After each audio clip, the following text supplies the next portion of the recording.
He was a leading journalist at the network ABC, and serving most notably as a White House correspondent. He grilled Donald Trump back in April in a television interview. With us is Terry Moran, who was let go by ABC, its parent company, which is trying to buy these cable channels. This after a late night tweet that criticized Donald Trump and his Eminence Grise, Stephen Miller. Terry Moran, thanks for being with us here on France 24. Glad to be with you. First off, your reaction to this suspension of the Jimmy Kimmel Show. You know, stunned but not shocked, really. This is something now that we are getting used to. Not just that Trump, like every petty autocrat, believes that his whims, his wishes, his resentments will be the law, but that the corporations will always knuckle under, right? I mean, that's what we're discovering, which is that at the slightest pressure, Jimmy Kimmel didn't even really say anything that bad, and even if he did, really, it's supposed to be a country with free speech.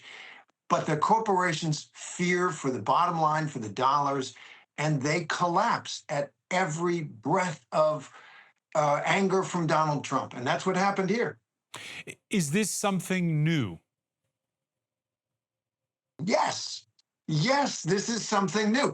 Look, we've had cancel culture in the United States, excuse me, on the left and on the right, when people mobilize to ostracize or silence someone who said something they didn't like. It's kind of like a boycott. Sometimes politicians participate, but this was the power of the presidency and of the person directly responsible for regulating the broadcast networks saying, you can do it the hard way or the easy way. You get rid of this guy or we come in. That fist has never been used by any president that I can think of before like this. Yeah, and again, there was this head of the a broadcast authority in the United States, the FCC. He made this threat before Kimmel was let go, effectively, speaking on the show of a conservative podcast host, Brendan Carr. Let's take a listen to him, who went further.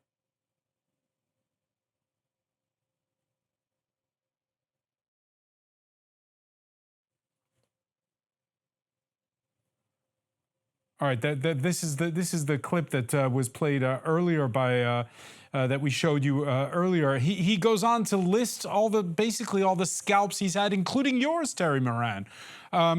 First off, should the head of a broadcast authority be appearing on a conservative talk show host's podcast?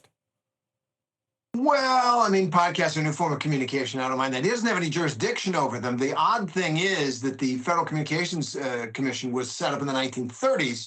And so its jurisdiction is over broadcasters through the airwaves, right? And podcasts generally come over, streaming services and your cable or whatever it is. Very different thing. That said, yeah, he can be out there. What he shouldn't be doing is essentially making their demands the law. ABC would have won this case in court if the head of the broadcast authority said, I want to take away the licenses from ABC affiliates.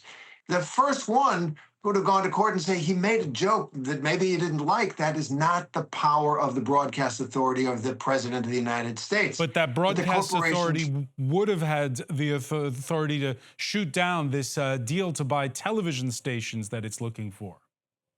Now, that's a great point. So they find every pressure point that they can and exploit it. And there is this giant deal, multi-billion-dollar deal going down, having to do with the local stations. And one company wants to buy some from another company. They will need the approval of the broadcast authority. And that's the pressure point, and Disney folded.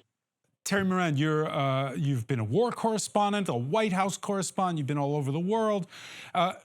Today, are you unhireable on a U.S. television network? No, I'm going on CNN a couple of times a week. I don't think so. But frankly, this is the next media. The next U.S. presidential campaign will take place in new spaces. Substack, YouTube, acts, whatever, much more so than on the traditional broadcast networks. I had a great career. I loved it. I left on an accelerated schedule, but into something that I think is much more promising. What I am is heartbroken. I can't believe it. It feels like I'm losing my country with this. They fired me. Fine, they didn't like what I wrote. Whatever, it's their company. But the fact that they're doing it again and again and again and paying Trump money and the law firms and corporations just bending the knee to the exercise of a personalized presidential power like nothing we've ever seen, it feels like I'm losing something precious. I don't think we will in the long run. I think he's overreaching. I think the mass of American public don't want a radical change in the Constitution, but it's a scary moment. And for people who are going into journalism who might be self-censoring out of fear, the old adage, you're supposed to speak truth to power.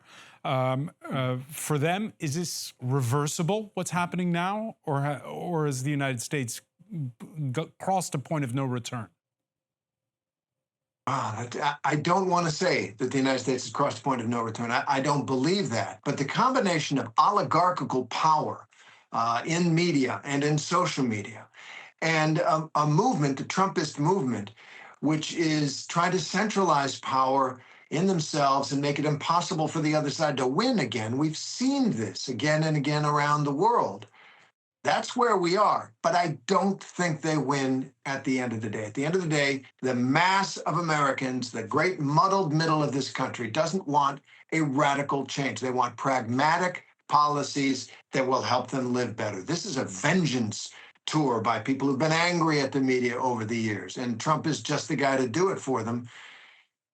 But it's a close run thing right now. Terry Moran, so many thanks for speaking with us here on France 24.